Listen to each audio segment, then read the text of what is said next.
Where does LeBron James rank? Wow. Well, first of all, it's easily top 10. Easily. But when you talk about, in terms of talent, skill, what he brings to the table, you can make a legitimate argument that overall talent, he's number 2 all time. Wow. You can literally make a legit. Now, obviously, when you talk about positions, that's a different debate as to who would be your top 5 players, and you go by position, et cetera, et cetera. But when you look at, again, and there's 2 different categories. There's a talent category and there's a title category.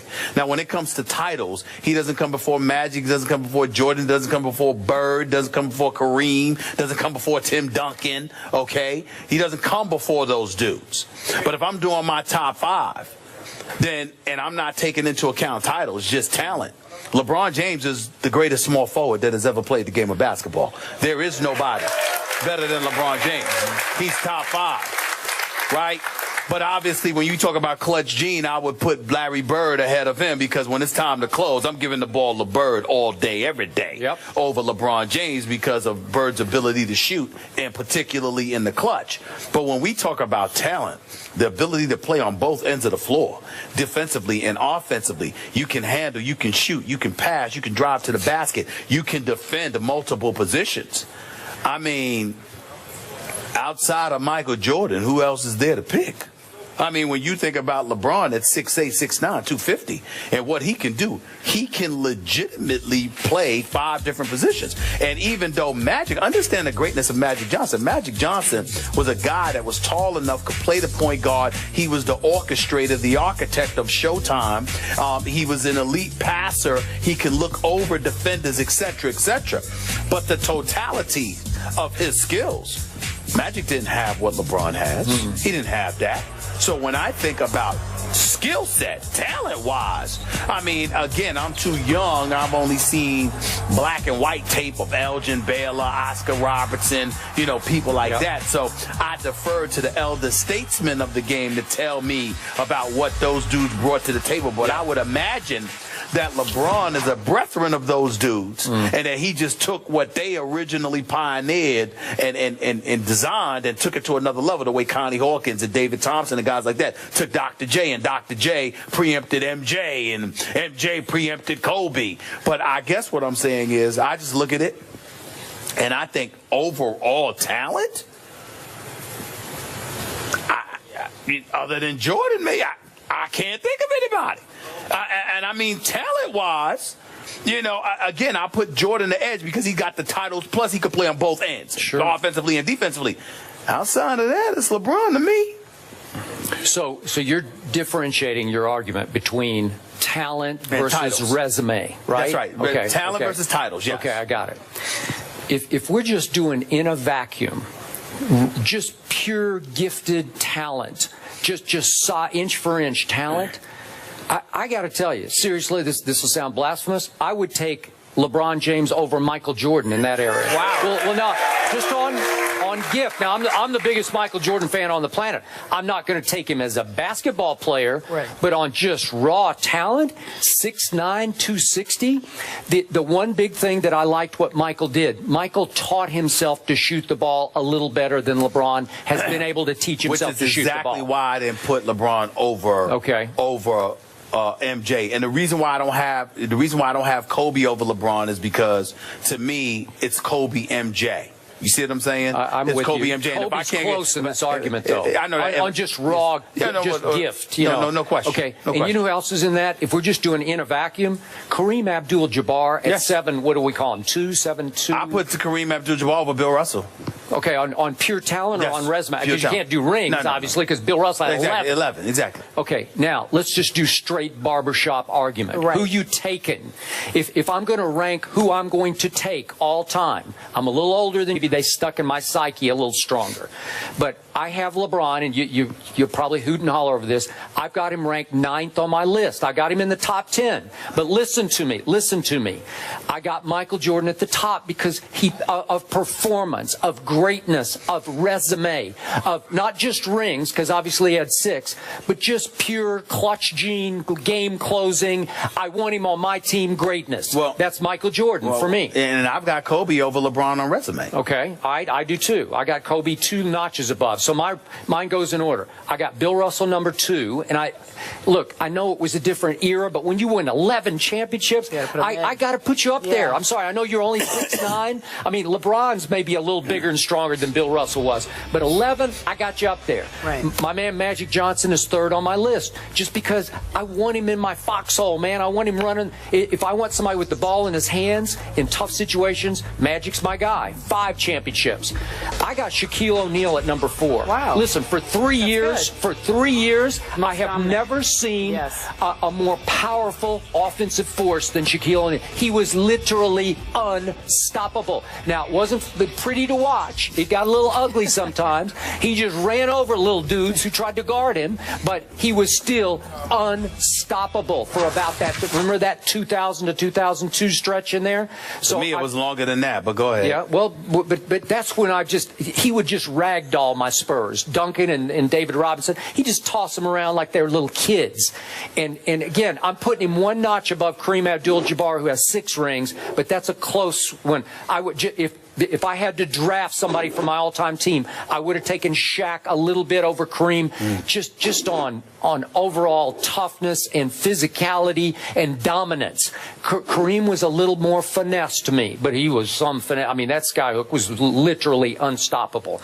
Now I've gone 5 deep. I'm putting Tim Duncan at number 6 just because he doesn't get the credit he deserves with 5 rings, because there's nothing spectacular about him. He is not box office. He is not marquee. There's no personality to him.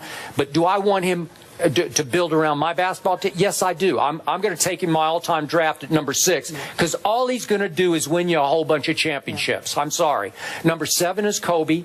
8, and I've dropped him down my list because he only has 3. I got Larry Bird 1 notch ahead of LeBron, just on clutch gene, what you just spoke of. And I got LeBron 9th. Now, LeBron is in danger of falling to 2 and 4 in the NBA Finals. Maybe he'll pull it off, and if he does, this would be his greatest achievement ever. He would get high marks from everybody, including me, if he pulls this one off without Kyrie and Kevin Love. And if he does, he might start climbing up this list a little bit.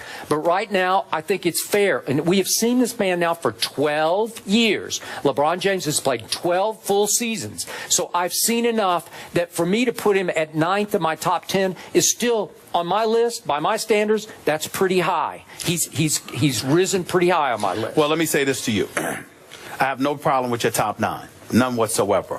I would put Kareem above Russell, because even though there's 11 titles, I'm thinking about who you played with. Yeah. Who you played with, the level of parity or absence thereof that existed in the NBA at that particular time. I mean, Kareem did get to play with Magic and Worthy. I'm also combining that with the fact that Kareem Abdul-Jabbar, to this very day, before him, since while he was playing and after, Kareem Abdul-Jabbar has the one and only unstoppable move in the history of the game, the skyhook. Yeah. Magic Johnson, Michael Jordan, LeBron, Kobe, it doesn't matter. The turnaround, baseline, whatever you want to pick. There is only one unstoppable move in the history of basketball, and it is owned by Kareem Abdul-Jabbar. You knew he was going to shoot the skyhook all the time, and there was absolutely positively nothing that you could do about it. Period. So to me, when you combine that with the fact that it has 6 rings attached to it, some of them when Bird was playing, when Isaiah was playing, when Dr. J was playing, even when Jordan ultimately came along, Isaiah and the Bad Boy Pistons were in existence. No matter, you still had the one, as he aged and the fast break Showtime would run up the court, and then on the occasion that they were stopped, they'd simply wait about 10 seconds for Kareem to come lollygagging down the court, and then they throw it to him on the right block, and one fake hair, skyhook, money. That I mean, it didn't matter whether he was 20 years old or 40. It still withstood the test of time. That is why I put him up there. When I think about Kobe, let me tell you why I would put Kobe against Tim Duncan, above Tim Duncan. Tim Duncan is a champion, and he's great. And he's the greatest power forward ever. Number 2 would be Kevin McHale, by the way, not Karl Malone. Okay? But here's the flip side. For his entire career, Tim Duncan had Greg Popovich. He had David Robinson initially, and then after that he had Manu Ginobili, and he had Tony Parker, and all of this other stuff. For his entire career, Kobe Bryant had Shaq the first go-round. The second go-round, it was him and Pau Gasol and an injured Andrew Bynum, okay? But there's still 5 rings. And so when I look at Kobe, and 7 trips to the finals, 7, all right? So when I look at it from that perspective, I say to myself, well, you know what? I can't deny that. So because the road traveled was tougher over the course of his career, Tim Duncan arrived in San Antonio. The day he walked onto the NBA court, he had David Robinson waiting to play with him. The day he arrived, he had David Robinson playing with him. Briefly, yeah. No, what I mean by it is this: no friction, no animosity, no turmoil, no soap opera atmosphere. The star departed. Ultimately, you've got to rebuild. You're the pariah. You're the guy seen as pushing Shaq out of town, and you all had the Eagle County, Colorado thing going on. One piece of adversity after another for Kobe Bryant. Literally close to 0 for Tim Duncan throughout his career. So I give points for that, for overcoming those odds stacked against you. That's all I mean. For his entire career, Greg Popovich had Tim Duncan. That's how I look at it the other way around. I'm sorry. Tim Duncan has been special. He had a special year this year. At 39, he was really good. But to me, this year makes my point. Because the point is this. If other dudes had come to play with Tim Duncan, they very well may be in the finals right now. We understand that. And nobody is questioning in any way the greatness of Tim Duncan.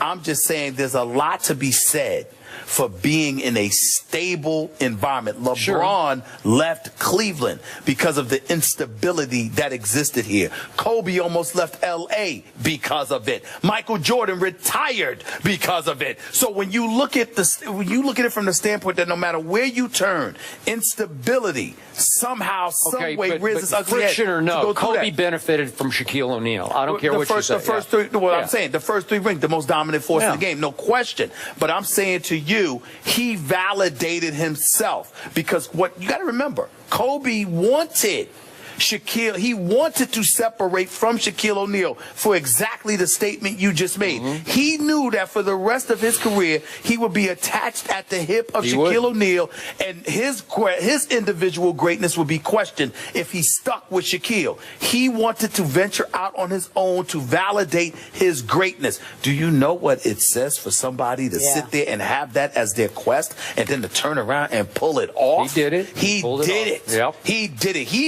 We now talk about Kobe separate and apart from Shaq, not just with Shaq. He deserves credit for that. All right, can you guys help me out? What do you guys call deli? What do you call him? Deli tray. All right, when we come back, we're talking about deli tray. Tim Legler had some interesting comments on deli tray. Back in a moment. First Take is presented by Chase, celebrating small business. Learn more at missionmainstreetgrants.com. And in part by M&M's. Movies are better with M.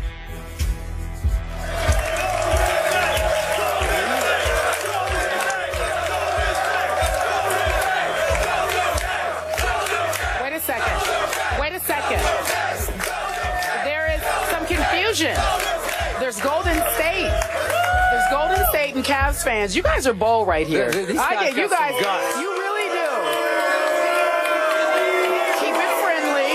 Keep it friendly. We understand. These guys need to be careful. They just need to be careful. Cautious. Be kind to them. Proceed cautiously. Yeah. As I was saying, you know, we love when people watch the show and send us some tweets. You guys know about Little B, right? You know the curse that Little B put on Kevin Durant and James Harden, which you think is kind of funny. He also said, though, he said specifically that LeBron James, there was no curse. So he's all straight, right? Everybody's good with LeBron. He just tweeted the show. He just wanted us to know that he really liked the Iman Shumpert video, and he wanted to see what you guys thought about it. What do you think? I just hope Little B doesn't put a curse on deli. Uh-oh. Right? What if he did? Yeah. He's not cooking yet? No. No, not going to happen? Okay. All right, so let's talk about Game 3. Stephen A's like, I'm not a part of this. Who wins the game tonight, my friend? I'm picking Cleveland.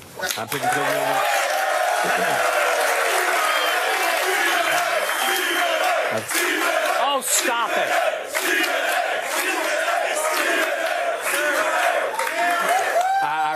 I really believe that Game 3 is pivotal in this series. I think that, LeBron imploring the crowd in Cleveland to show up, to be raucous and noisy. I think that there's a need for that. He knows that his troops are going to need all the support that they can get because Golden State's going to be ready tonight. And I think that Cleveland's going to have to find a way to win. Keep in mind, Golden State is still the best team in this series. Cleveland just has the best player in the world. They will find a way to escape with tonight's game. And Iman Shumpert's got to show up offensively, too. Okay.